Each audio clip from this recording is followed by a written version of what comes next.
બધાને મારા જય શ્રી કૃષ્ણ છે. મારા વ્લોગ વર્ષા મહેતા વ્લોગ્સમાં બધાનું સ્વાગત છે. આજે આપણે બનાવશું નવા ટાઈપના મુઠિયા. રાતે ખીચડી બનાવી હતી, એ બધી છે એને કઢી, તો આપણે એનો ઉપયોગ અત્યારે મુઠિયા બનાવવામાં કરી લઈશું. ને ખીચડીના મુઠિયા એકદમ ટેસ્ટી લાગે છે. હવે આપણે એની રીત જોઈએ. પહેલાં મેં બધી ખીચડી એને લઈ લીધી છે. આપણે બધી ખીચડીને મસળી લઈએ બરોબર, એકદમ મસળીને એકદમ એકરસ કરી લેવાની છે. પછી આપણે બધા મસાલા એમાં કરીએ છીએ.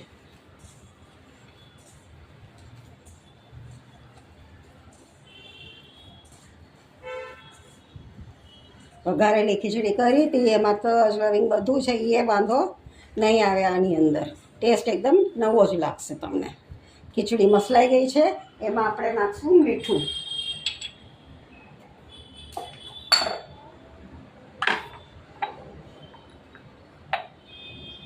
સ્વાદ અનુસાર તમે મીઠું નાખજો, નહીં તો મઠિયા કર્યા પછી જરા ચાખી લેજો. પછી નાખશું ખાંડ. 1.5 ચમચી જેટલી ખાંડ નાખું છું. અમારે સેજ ગળા જોવે એટલે. પછી મસાલા કરશું એના.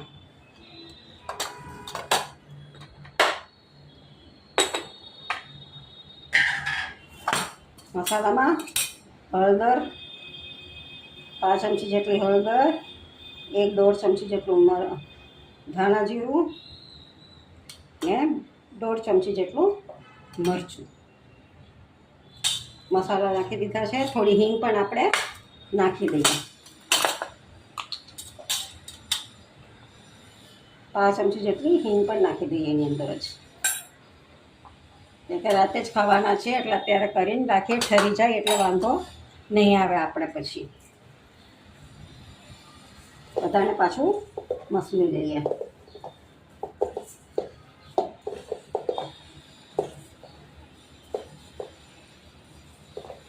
હવે એમાં તેલનું મોણ નાખશું. લગભગ 1 ચમચો જેટલું મોણ નાખશું.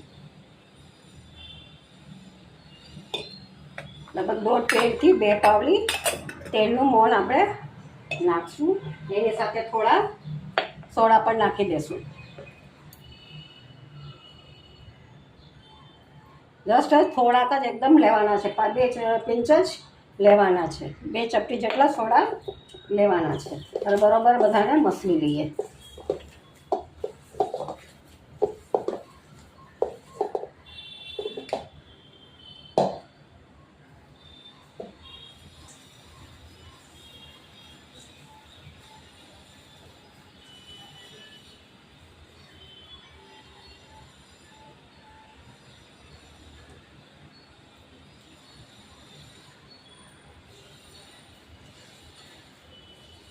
બરોબર મસળાઈ ગયું. હવે એમાં આપણે લોટ નાખશું. થોડો આવીને આપણે ઘઉંનો લોટ પહેલાં નાખીશું. 1 ચમચો જેટલો ઘઉંનો લોટ નાખશું.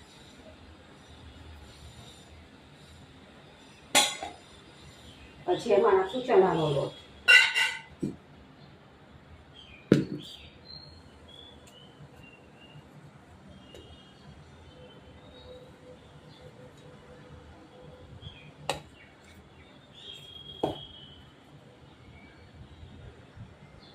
જોવે એટલો ચણાનો લોટ આપણે આમાં નખાય છે.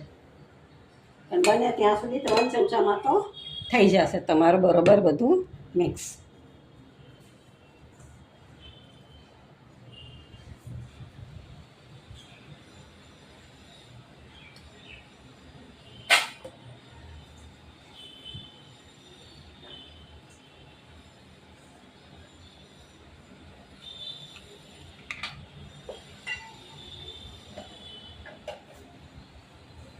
હવે પહેલાં કઢી બધી છે એ આપણે નાખી દઈએ અંદર.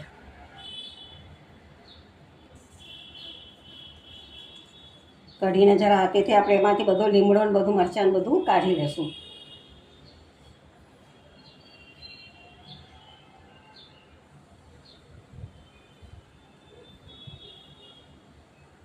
હાથમાં જ આવી જશે એ. આમ કરીને કઢી તો હાજરી છે, પણ કોઈ અમારે ત્યાં ખાશે નહીં, એટલે એ પણ હું આમાં નાખી દઉં છું.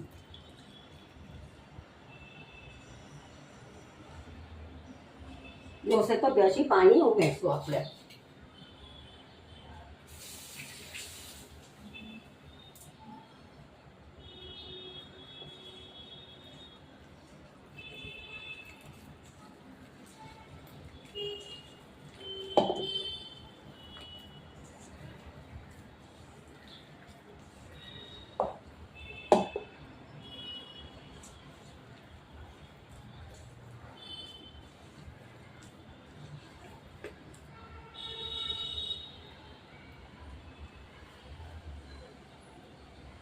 થોડો લોટ ઓછો છે તો થોડો ચણાનો લોટ હું નાખી દઉં છું.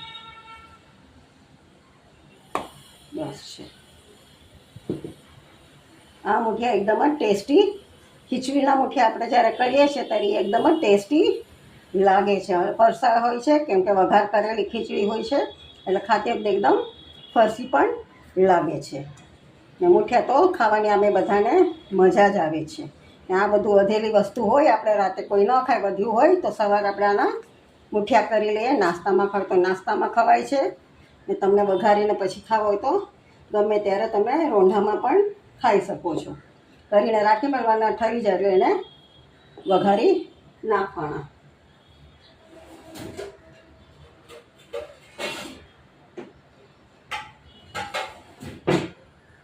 પાણીની કંઈ જરૂર ન પડી એટલે વાંધો નહીં આવે આપણે. હવે આપણે ગેસ ચાલુ કરીને પહેલાં પાણી મૂકી દઈએ ગરમ કરવા.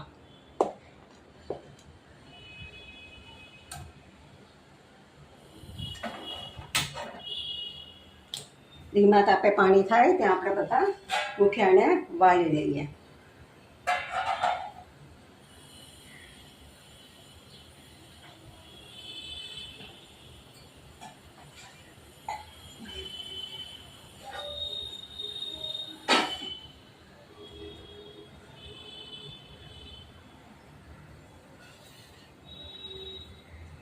થાળી પણ મેં અંદર જ મૂકી દીધી છે, એ પણ ગરમ થવા લાગે એટલે જલ્દી આપણા મુઠિયા થઈ જાય. આ મુઠિયા 10 મિનિટમાં તમારે તૈયાર થઈ જશે. લોટ બહુ કઠણ પણ નહીં રાખવાનો.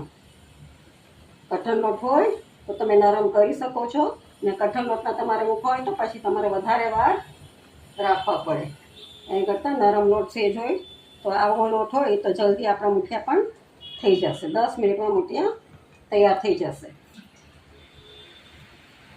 થોડું હાથમાં પાણી લેવાનું, આમ ઘસીને પછી એને આવી રીતે થાપી દેવાના લાંબા લાંબા.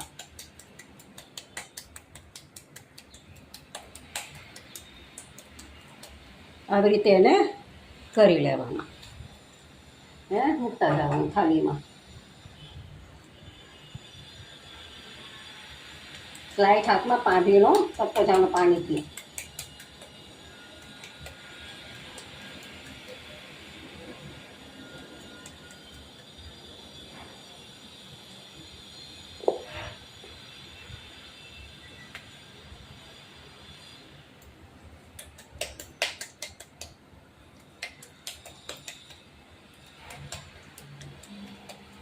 બહુ જાડા પણ નહીં વાળવાના, બહુ પાતળા પણ નહીં કરવાના.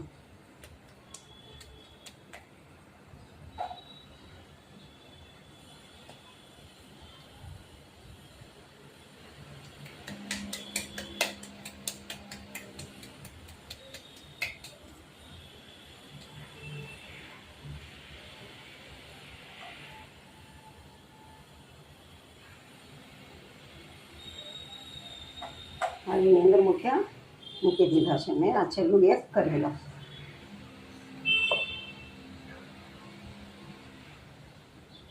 નાના નાના સાઈડમાં મુકાઈ જશે. મોટું મોટું તો નહીં આવે એટલે સાઈડમાં નાના નાના કરીને મૂકી દઈશું આપણે.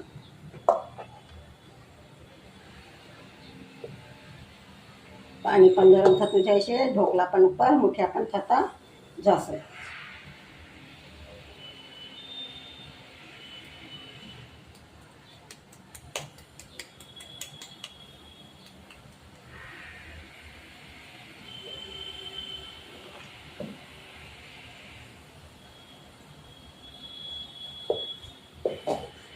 દૂધીના અને મેથીના મુઠિયા તો બધાએ ખાધા જ હશે, ભાતના પણ ઘણા ખાધા હશે. તો આપણે ખાઈએ આજે ખીચડીના મુઠિયા.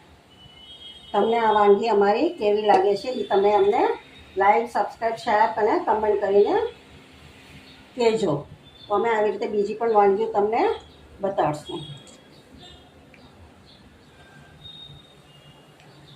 મુઠિયા ગરમ કરવા મૂકી દીધા છે. હવે આપણે એને ઢાંકી દઈએ.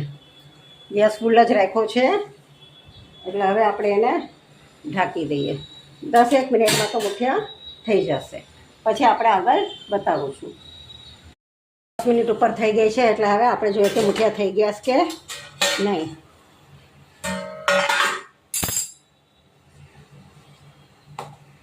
મુઠિયા થઈ ગયા છે. જરાય ચોટતા નથી ને આવી રીતે તિરાડ પડી ગઈ હોય મુઠિયાની ઉપર તો સમજવાનું કે મુઠિયા થઈ ગયા છે. ગરમ ગરમ છે એટલે ચીપકે છે. આમ તો મુઠિયા થઈ ગયા છે. એટલે હવે હું ગેસને બંધ કરીને એને ખુલ્લું રાખું છું. ઢાંકી નહીં દેવાનું. પાછી ઢાંકી દેશો તો અંદર કઠણ મુઠિયા થઈ જશે. જે નરમ ને પોચા થયા હોય છે એ ઢાંકી દેશું પાછા તો એ કઠણ થઈ જશે. એટલે એને આપણે કાઢીને બહાર ખુલ્લા જ રહેવા દઈએ. ઠરી જાય પછી આપણે એને ઢાંકી દઈશું.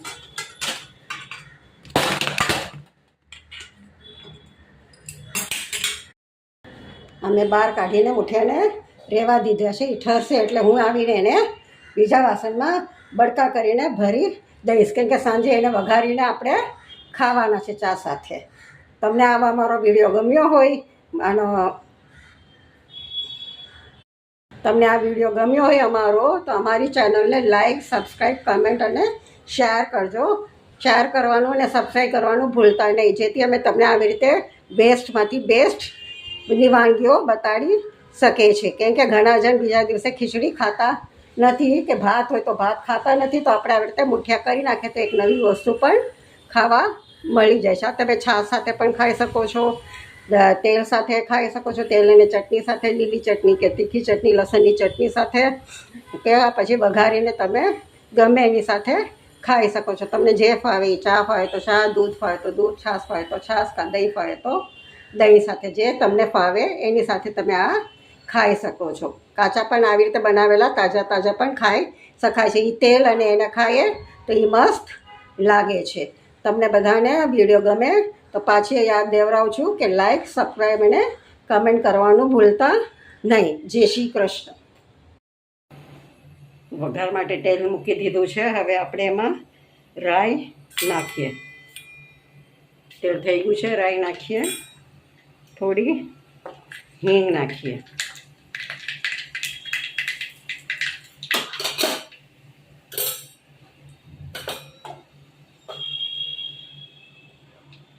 એ તતળી ગયા છે. હવે આપણે થોડા એમાં તલ નાખી દઈએ. ખાવા મળ્યા આપણે એમાં હવે મુઠિયા કાપેલા નાખી દઈએ.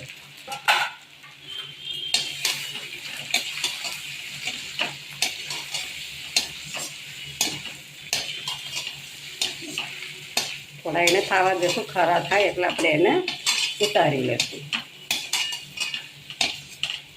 ખરા હોય તો મુઠિયા સારા લાગે. જો ભૂકો જોતો હોય તો એને આમાં તોડી નાખવાના તો ભૂકો થઈ જશે.